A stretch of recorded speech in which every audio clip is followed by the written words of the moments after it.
Olá, tudo bem com você? Espero que você esteja muito bem. Eu me chamo Will Barros, eu sou professor de artes, eu sou desenhista e nesse vídeo aqui a gente vai conversar um pouco sobre alguns motivos pelos quais o Leonardo da Vinci demorava muito para concluir os seus trabalhos, tá? Ou para desistir deles e começar outros. Eu aposto que você já se perguntou por que isso acontecia. Porque um dos maiores gênios da história da humanidade, um dos maiores gênios da história da pintura, fazia isso, deixava trabalhos incompletos, desistia de projetos. Por que ele fazia isso? Se você quer saber, eu te conto depois da vinheta. Vem comigo.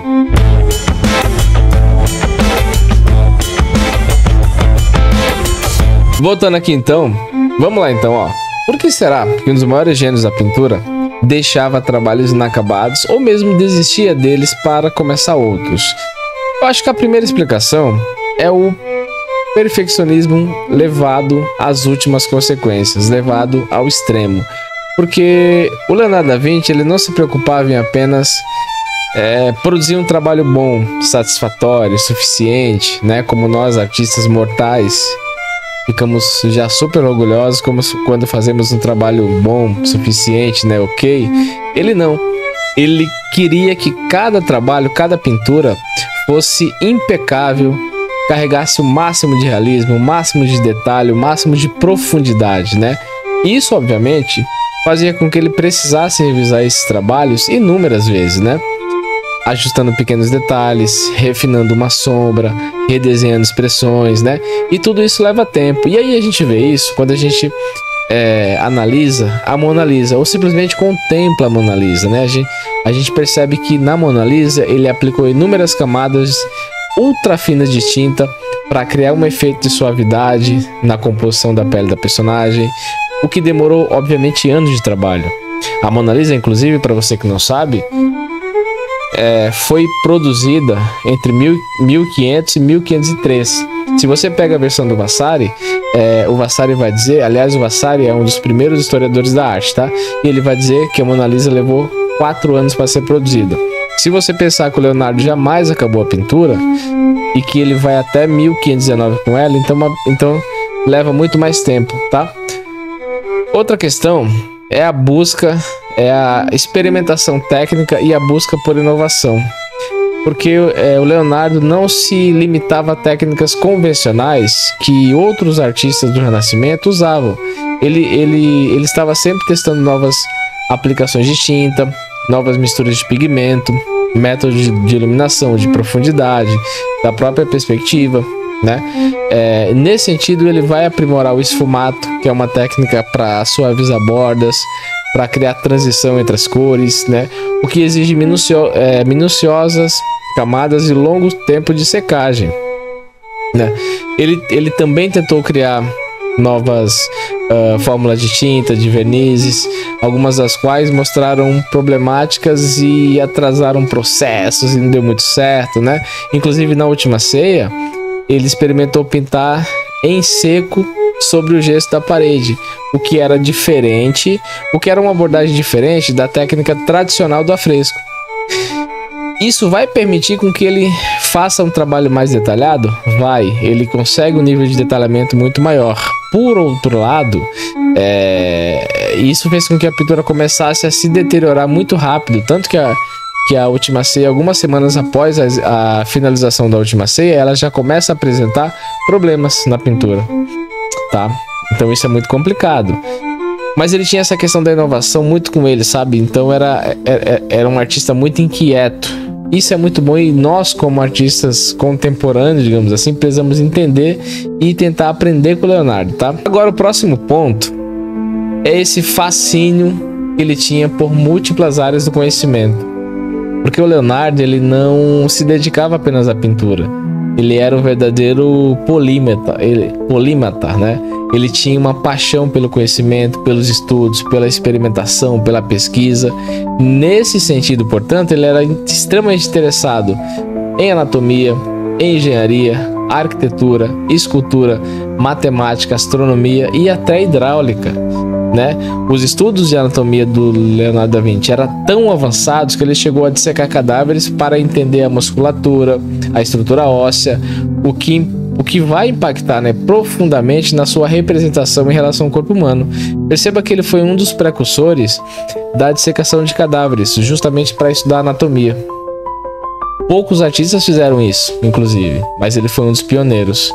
E hoje muitos artistas usam os trabalhos do Leonardo para estudar anatomia. Olha que interessante.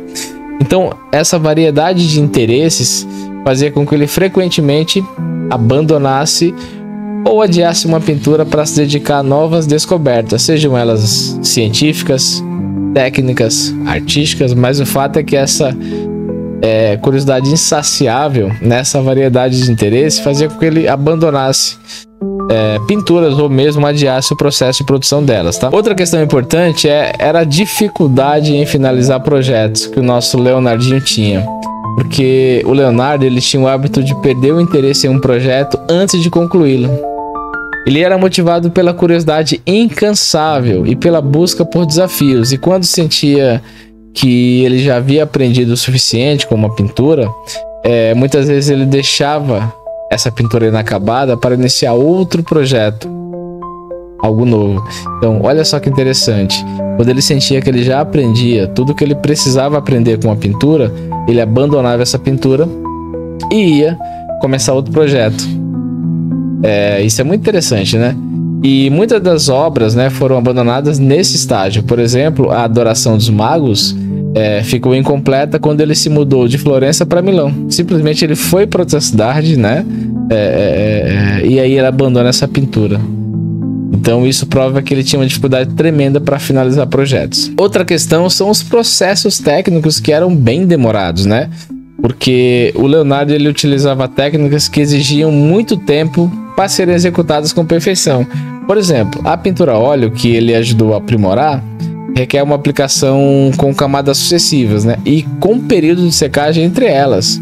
E esse processo poderia levar anos. Então quem faz pintura a óleo, né? Quem trabalha com pintura a óleo sabe que o tempo de secagem é muito demorado, sabe que a pintura a óleo ela requer uma sobreposição de várias camadas até a obra ficar pronta, e a secagem entre essas camadas demora muito, né? Então é uma técnica muito complicada, né, de se trabalhar. O artista tem que entender que o tempo, né, para acabar uma obra demora muito, né? Então tem todas essas questões. Além disso, ele trabalhava com esboços extremamente ricos em detalhes antes de iniciar a pintura, o que também alongava ainda mais o tempo de produção. Hoje, por exemplo, né, na contemporaneidade, 2025, tem muita artista que não se preocupa com a elaboração de esboço, né? Grande erro, porque o grande Leonardo se preocupava. Ele fazia um esboço tão detalhado e fazia com que os trabalhos dele demorassem mais tempo para ser concluído. E hoje a gente pensa que o esboço é uma bobagem. Olha só que coisa interessante. É vivendo e aprendendo. É tentando aprender com os grandes mestres da pintura.